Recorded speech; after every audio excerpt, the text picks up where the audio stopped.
Hello.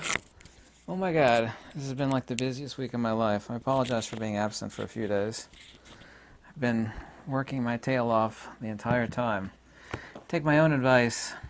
Should take my own advice. Work smarter rather than harder. Should have learned the stock market at an early age. That would have been a much wiser thing to do. I did spend many years in college. Went to University of Kentucky. Also, too, went to photography school. And I've always had a burning desire to know. I've always been an information sponge. I've not been interested, and this superficially sounds like an unintelligent statement. I've never, and I've always known at an early age, been uninterested in being super intelligent or having a high IQ, because a high IQ test doesn't actually test for anything that's fundamentally important. It doesn't test for nonlinear thinking processes. It doesn't test for spontaneous thought genesis, creativity, or the ability to assimilate. And it certainly have never tested for abductive or retroductive reasoning. And this is also true, the case that the most evil people in history have always been highly intelligent fools. This means that they're quite smart, but they have no wisdom. They actually can't see the forest for the trees. They're actually buried underneath a mountain of facts. I knew people like this in school. They have no common sense at all. They can do trigonometry in an imaginary chalkboard in their head, like they're writing on a chalkboard in their head, and they are in their own mind, and of course get the correct answer. But these are the same people who stick their finger in a light socket, and it's like, why would you do something that stupid? You're so intelligent. I've heard this my entire life. You probably heard it too. How could somebody so smart do something so stupid? Because that's not smart. It's wisdom. It's understanding. Someone could be a horse surgeon and know how to dissect a horse, but he doesn't know the essence of a horse the same way like a jockey does, or somebody like the horse whisperer guy. The guy couldn't operate on a horse, but he actually understands the essence of a horse. So one can be both incredibly intelligent and yet a fool at the same time.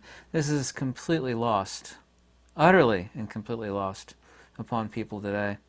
Let me say one thing about college. There are things that are, of course, like planting a seed that you cultivate, and it comes to fruition. In other words, your hard work pays off. You want to become a doctor, and I really don't have hardly any respect for doctors, but you want to become a doctor, a lawyer, or a mechanical engineer, and a few other things in college. This is applicable. This is something somebody should do.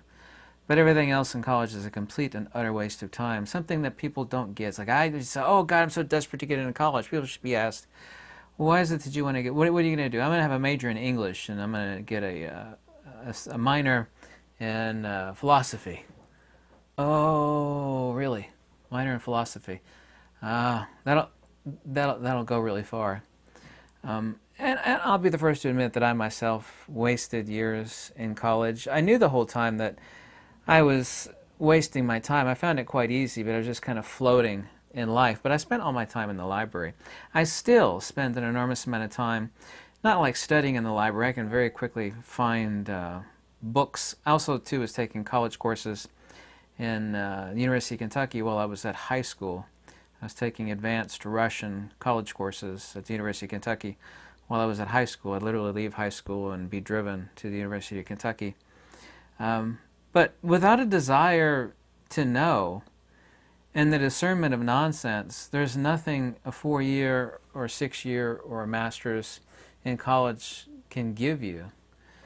This is what peer review in academia does. It takes your money. It's like a cult, and it is almost exactly like a cult. It takes your money. You conform to what they want you to believe, which is exactly like a cult, and then you're conferred with a stamp, or in the case of college, you have a paper hanging on the wall. Look, I got a PhD.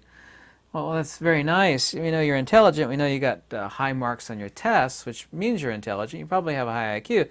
But without any wisdom or common sense or the ability to discern things readily, you're not somebody that should be listened to. And be honest with me. Do you ever hear people in life ever say stuff like that to you? They should be, but nobody is. I guarantee you that the things I just said for the past minute or two is the first time probably you've ever heard somebody say that. Admit it. There is one video of a guy on, it's from a documentary on YouTube, actually I pointed people to. And it's almost word for word the thing I've been saying for years. I forget the guy, is an old guy. So without the desire of to learn, without that, nobody can teach you anything. You can get high marks on tests, but you're just going to be wasting your time, wasting an enormous amount of money. You're going to end up in debt, and you're not going to have anything to show for it. Redundancy is God, and diversification is angelic. You need to be diversified in the things you know and know how to do. I'm extremely diversified. Obviously, I'm not successful. I don't have a bunch of money. I mean, and I complain. Maybe I whine. People told me I whine, about working too many days a week, and this is true. But whatever happens in any arena of my life, and you can't take any of this garbage, this junk with you, this materialistic trash. But whatever happens in a certain avenue in my life, other than dropping dead from a heart attack or something like that, and of course life is what happens when you're making plans. I can always do many countless other things. I know about real estate. I know how to sew. I mean, my hands are aching and slightly numb from doing so much leather work. I was doing leather work for 6 hours this morning, and I've been doing it now for 3 days straight, making alligator wallets and buffalo leather aprons. And well, that's not a high-paying job. Yeah, if I had steady orders, I mean, that's quite a lot of money per day. Of course, it all keeps going out because I just got $3,000 in bills and property taxes. I just had a $4,000 sewer line replacement, so it's kind of regular life that, if I make $20, then I get a $40 bill, and that, of course, is, I don't know if we call it disgusting or depressing or a combination of both of those, which is probably the case. But people say you need to have an open mind, and this is a serious issue.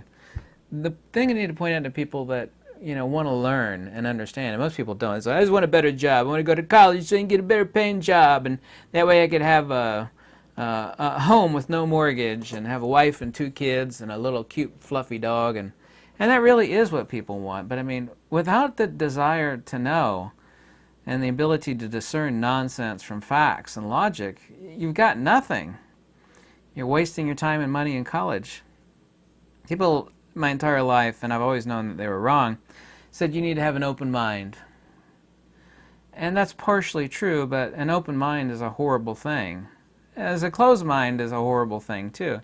You're so closed-minded. I heard, not pointed at me, but I've heard that whole nonsense growing up my entire life, and so have you.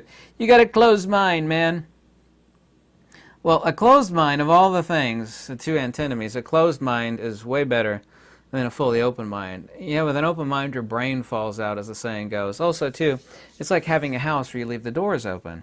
People just come in and rob you when you're gone. Your mind is a house of valuables, and people really, really love to take advantage of that. They want you to do things for them or buy things for them or, be their servant, to their cause or their belief. An open mind is a bad thing. People say, your mind has to be like a parachute. Parachutes only work when they're open. That's only partially true, too. I used to skydive a lot. I got permanent scars inside my legs from hard open. I got thousands of jumps. I know me some skydiving. I wasted like 2 years, and it wasn't wasted. I had a lot of fun. A couple years of my life, skydiving virtually every day. A parachute is a little bit more than half closed. It's called a ram air parachute, whether it be a 9-cell or 7-cell performance parachute. They're not open.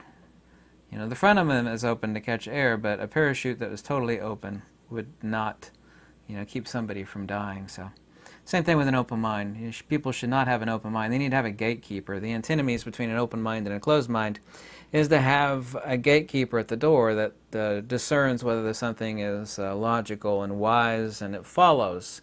Because I get emails all the time and people send me comments and I read every comment. There's just some crazy tinfoil hat weirdness.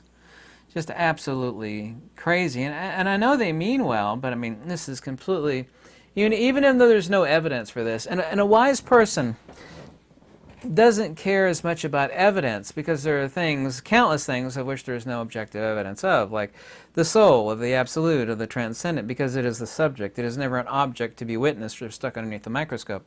A wise person will admit to it, but there has to be a train of logic or retroductive or abductive reasoning to say that what this person is saying is true. There has to be a chain of logic there. And so the two most important things to have, which are way better than a 4-year or 6-year education in college, is you have to have a burning desire to know and soak up information to elevate you. And life is short. It's way better to stand on the shoulders of giants than it is to stand on the shoulders of little people. I was going to use the M word.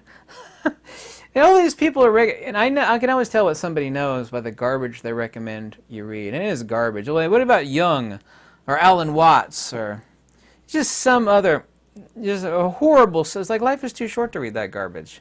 Stand on the shoulders of a tall person, a person that's not literally tall, but a person that's intellectually and not challenged vis-a-vis wisdom. Wouldn't you rather stand on the shoulders of intellectual giants than these little munchkins like Alan Watts and Madame Blavatsky and Carl Jung and Frithjof Schuon, and there's just a whole string of horribles. And they're not a horrible like Manly P. Hall. It's like, it take them 100 pages to give you one line of something that's intelligent, worth remembering. It's like, took me 100 pages, but I found something. Which would you rather go hunting for? Diamonds out in the desert, where generally diamonds are not found. Like, I spent 100 years, I finally found a diamond in the desert.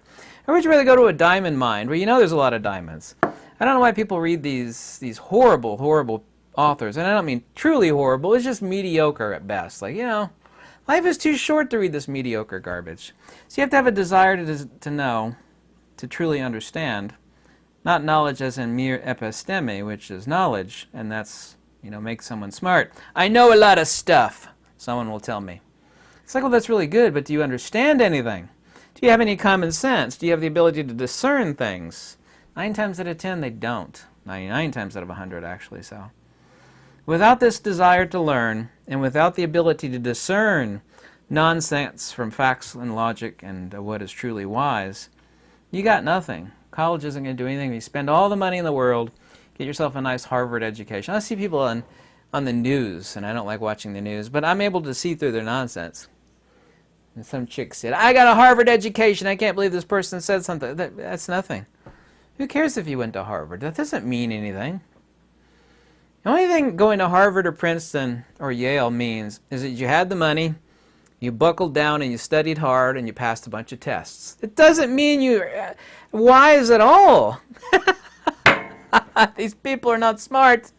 They're not smart. Well, they actually are smart, but they're not wise.